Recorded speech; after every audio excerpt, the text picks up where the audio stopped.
नमस्कार आदाब दोस्तों, चलिए आज है 2 जनवरी, सुबह देश की ताजा बड़ी खबरें आपको लेकर हाजिर हैं। चलिए दोस्तों, सबसे पहले डालते हैं सबके ऊपर। मेघालय 2023 विधानसभा चुनावों के लिए मैदान में उतरी कांग्रेस, 40 उम्मीदवारों की पहली सूची की तैयार, दिल्ली से होगा नामों का ऐलान।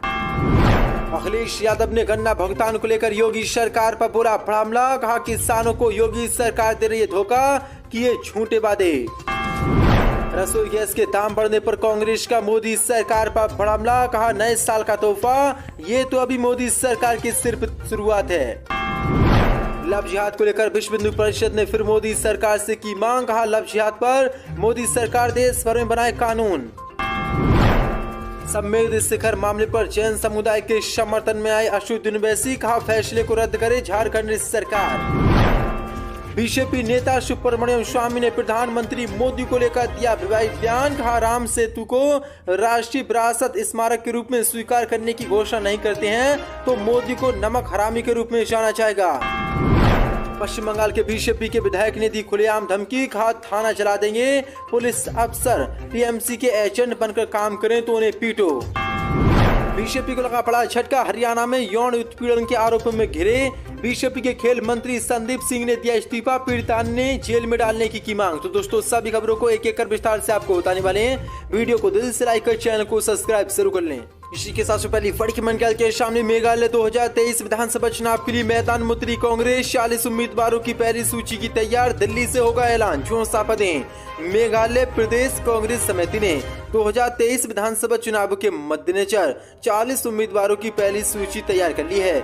मेघालय में विधानसभा चुनाव इसी साल के अंत में होने हैं। मेघालय प्रदेश कांग्रेस समिति के अध्यक्ष और शिलांग से सांसद विसेंट एच पाला ने बताया कि प्रदेश चुनाव समिति ने सूची को अपनी मंजूरी दे दी है, लेकिन इसे अंतिम मंजूरी और नामों की घोषणा दिल्ली से की जाएगी। सूची में 10 पूर्व विधायकों, 7 महिला उम्मीदवारों के नाम शामिल हैं। इन 40 लोगों में से 30 नए नाम शामिल और कई ऐसे चेहरे भी हैं जो पहली बार चुनाव लड़ेंगे। जो बड़ी अपडेट निकल के सामने, मेघालय चुनाव की तैयारी कांग्रेस ने पूरी तरीके से कर ली है। जल्दी 40 उम्मीदवारों का दिल्ली से ऐलान होगा। इसी के साथ बड़ी मंडल अखिलेश यादव का गन्ना भुगतान को लेकर योगी सरकार पर बड़ा हमला, कहा किसानों को योगी सरकार दे रही है धोखा, किए झूठे वादे। 64 पदे। समाजवादी पार्टी के प्रमुख अखिलेश यादव ने किसानों के मुद्दे को लेकर आज योगी सरकार पर बड़ा हमला बोला है। अखिलेश ने कहा कि प्रदेश की योगी सरकार ने गन्ने का भुगतान ही नहीं किया, ब्याज की अदायगी का तो जिक्र भी नहीं होता। सपा किसानों की समस्याएं लगातार उठाती रही है और आगे भी सदन से सड़क तक हर जगह अन्नदाताओं के मुद्दे को उठाया जाएगा। उन्होंने कहा कि सरकार किसानों को धोखा दे रही है, किसानों से झूठे वादे करती है। अखिलेश ने कहा कि 3 महीने से अधिक समय से गन्ना पेराई चल रही है, लेकिन सरकार व मिल मालिकों द्वारा गन्ना किसानों का शोषण जारी है। सरकार ने 15 दिनों में गन्ना किसानों के बकाया भुगतान का वादा किया था। गन्ना शुगर कंट्रोल एक्ट के मुताबिक 14 दिन में भुगतान न होने पर उस पर ब्याज भी तय होता है, लेकिन योगी सरकार लगातार किसानों से झूठे वादे कर रही है और किसानों को धोखा दे रही है। इसी के साथ बड़ी मंडल रसोई गैस के दाम बढ़ने पर कांग्रेस का मोदी सरकार पर बड़ा हमला, कहा नए साल का तोहफा, ये तो बस शुरुआत है। 64 पर नए साल की शुरुआत पे ही मोदी सरकार ने देश की जनता को महंगाई को लेकर एक और बड़ा झटका दिया है।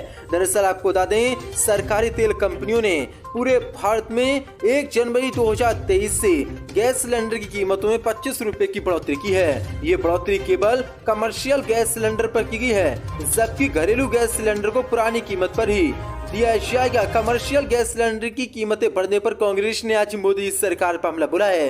कांग्रेस ने कहा कि नए साल का पहला तोहफा व्यावसायिक रसोई गैस सिलेंडर पर अब 25 रुपये की बढ़ोतरी हो गई है। ये तो बस मोदी सरकार की शुरुआत है। उपभोक्ताओं को अब 19 किलो के रसोई गैस सिलेंडर के लिए 25 रुपये अधिक चुकाने होंगे। ये मोदी सरकार ने देश की जनता को महंगाई का एक और बड़ा झटका नई साल लगते ही दिया है। इसी को लेकर कांग्रेस ने मोदी सरकार को बोला है हमला और कहा ये तो बस मोदी जी की शुरुआत है, अभी देखिए आगे आगे क्या होता है। बड़ी मंडल लव जिहाद को लेकर विश्व हिंदू परिषद ने फिर मोदी सरकार से की बड़ी मांग, कहा लव जिहाद पर मोदी सरकार बनाए कानून। 64 पदें। विश्व हिंदू परिषद की केंद्रीय प्रबंध समिति की बैठक इंदौर में संपन्न हुई। इस बैठक में धर्मांतरण, लव जिहाद, गौ हत्या, मंदिरों के सरकारी नियंत्रण से मुक्ति जैसे विषयों पर चर्चा हुई और प्रस्ताव मंजूर हुए। विश्व हिंदू परिषद के अध्यक्ष अशोक कुमार ने कहा कि लव जिहाद को लेकर 7 राज्यों में कानून बना है। हमने शेष राज्यों और मोदी सरकार से इस बारे में कानून बनाने और संशोधन करने को कहा है। विश्व हिंदू परिषद के अध्यक्ष अशोक कुमार ने कहा कि मुसलमानों को जिहाद का अर्थ जो समझाया गया है कि जो मुसलमान नहीं हैं उनका नुकसान करो, उनकी संपत्ति लूटो। इस विचारधारा का राजनीतिक सामाजिक स्तर पर सामना करना होगा। ये विचारधारा विश्वव्यापी है। समाज को ये कहना होगा कि जिहाद का ये रूप स्वीकार नहीं होगा। उन्होंने कहा कि यदि हिंदू समाज पर आक्रमण होगा तब हम भी आत्मरक्षा के अधिकारों का उपयोग करेंगे। इस कट्टरता से निपटने के लिए समग्र नीति बनानी होगी। लेकिन मोदी सरकार से हमारी बड़ी मांग है कि देश भर में लव जिहाद कानून बनाया जाए, क्योंकि हिंदू लड़कियों का लगातार धर्मांतरण किया जा रहा है। मुस्लिम उनसे शादी कर रहे हैं, उनका जबरदस्ती इस्लाम धर्म में धर्मांतरण करा रहे हैं। इसी के साथ पढ़ कैलकुलेशन संवेद शिखर मामले पर जैन समाज को मिला शुद्ध यूनिवर्सिटी का 7 का फैसले को रद्द करे सरकार। 64 पदें। झारखंड के गिरिडीह जिले में जैन समाज के तीर्थ स्थल संवेद शिखर को पर्यटन स्थल बनाए जाने के विरोध में लगातार प्रदर्शन हो रहे हैं। दिल्ली के शालीमार बाग इलाके में रविवार को सकल जैन समाज के से जुड़े लोगों ने संवेद शिखर को पर्यटन स्थल बनाए जाने का विरोध किया। इस फैसले का जैन समाज देश भर में विरोध कर रहा है। इस मामले पर अब AIMIM चीफ अशुद्ध यूनिवर्सिटी का बयान आया है। उवैसी ने ट्वीट कहा कि हम इस जैन समुदाय के विरोध प्रदर्शन का समर्थन करते हैं और झारखंड सरकार को इस फैसले को रद्द करना चाहिए। इसके साथ ही अशुद्ध यूनिवर्सिटी ने गुजरात के पालिताना में उनके मंदिर में तोड़फोड़ की घटना पर प्रतिक्रिया दी। उवैसी ने गुजरात के मुख्यमंत्री से इस मामले में कड़ी कार्रवाई करने की मांग की है। जो बड़ी अपडेट निकल के सामने आ रही है जैन समाज के समर्थन में। अब अशुद्ध यूनिवर्सिटी खुलकर उतरा है। के साथ श्री पढ़ की मंडल के श्री बीजेपी नेता सुब्रमण्यम स्वामी ने प्रधानमंत्री मोदी को लेकर दिया विवादित बयान। कहा, राम सेतु को राष्ट्रीय विरासत स्मारक के रूप में स्वीकार करने की घोषणा नहीं करते हैं तो मोदी को नमक हरामी के रूप में जाना जाएगा। जो पदें। प्रधानमंत्री मोदी और बीजेपी को लेकर बेबाकी से अपनी बात रखने वाले बीजेपी नेता सुब्रमण्यम स्वामी ने प्रधानमंत्री मोदी को लेकर विवादित बयान दिया है। उन्होंने कहा कि अगर 12 जनवरी 2023 को सुप्रीम कोर्ट से पहले सरकार की तरफ से सॉलिसिटर जनरल राम सेतु को राष्ट्रीय विरासत स्मारक के रूप में स्वीकार करने की घोषणा नहीं करते हैं तो प्रधानमंत्री मोदी को नमक हरामी के रूप में जाने जाएंगे। दरअसल आपको बताएं, तमिलनाडु स्थित ऐतिहासिक राम सेतु को राष्ट्रीय स्मारक घोषित करने की मांग को लेकर बीजेपी नेता सुब्रमण्यम स्वामी ने सुप्रीम कोर्ट में याचिका दाखिल की थी। इस बिल को लेकर विवाद 2007 में शुरू हुआ था, जब तत्कालीन यूपीए सरकार के तहत भारतीय पुरातत्व सर्वेक्षण ने सुप्रीम कोर्ट में भगवान राम और राम सेतु के अस्तित्व पर सवाल उठाते हुए एक हलफनामा दायर किया था। अब एक बार फिर से बीजेपी नेता सुब्रमण्यम स्वामी ने इसको हवा देने का काम किया। पश्चिम बंगाल बीजेपी के विधायक ने दी खुलेआम धमकी। कहा, थाना चला देंगे, पुलिस अफसर टीएमसी के एजेंट बनकर काम करें तो उन्हें पीटो। 64 पदें। पश्चिम बंगाल में बीजेपी के विधायक स्वपन मासूमदार ने बनगाम दक्षिण विधानसभा क्षेत्र के एक पुलिस थाने में आग लगाने की धमकी दी है। मासूमदार 24 परगना के अशोकनगर में पार्टी कार्यकर्ताओं को संबोधित कर रहे थे। उन्होंने आरोप लगाया कि स्थानीय पुलिस पार्टी नेताओं को परेशान कर रही है। हालांकि पुलिस को पीटने और थाना जलाने की धमकी के बाद विधायक के खिलाफ टीएमसी ने अशोकनगर थाने में शिकायत दर्ज कराई है, जिसमें कहा गया है कि इस तरह के बयान से इलाके की शांति कानून व्यवस्था भंग हो सकती है। दरअसल आपको बता दें, उत्तर 24 परगना जिले के बुरकुंडा पंचायत के सामने तृणमूल कांग्रेस के कार्यकर्ताओं ने ग्रामीण मंडल अध्यक्ष दिलीप बेद की हत्या कर दी। भाजपा ने आरोप लगाया कि घटना की शिकायत के बावजूद आरोपी गिरफ्तार नहीं किए गए। इसके विरोध में भाजपा ने नेहाटी रोड से विरोध मार्च निकाला।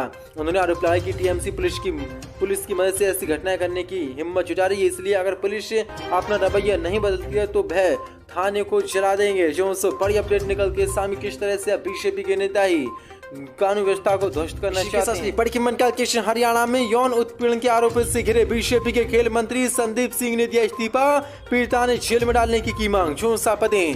अंतरराष्ट्रीय एथलीट और महिला कोच से छेड़छाड़ के गंभीर आरोपों में घिरे हरियाणा के बीजेपी के खेल मंत्री संदीप सिंह ने रविवार को अपने पद से इस्तीफा दे दिया है। पीड़िता की शिकायत पर चंडीगढ़ पुलिस द्वारा केस दर्ज होने के बाद आज सुबह संदीप सिंह ने मुख्यमंत्री मनोहर लाल खट्टर से मुलाकात कर अपना इस्तीफा सौंपा।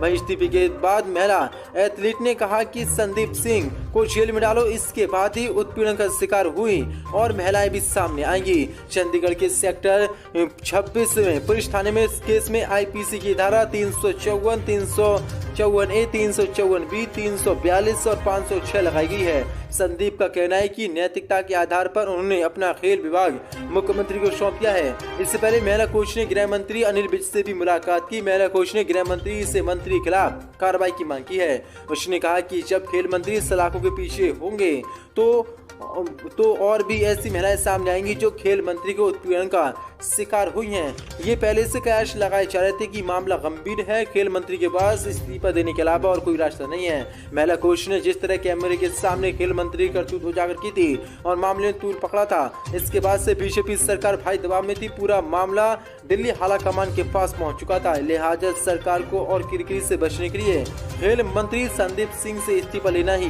बेहतर उपाय समझा। दरअसल आपको बता दें, रियो ओलंपिक स्क्वाड का हिस्सा रही महिला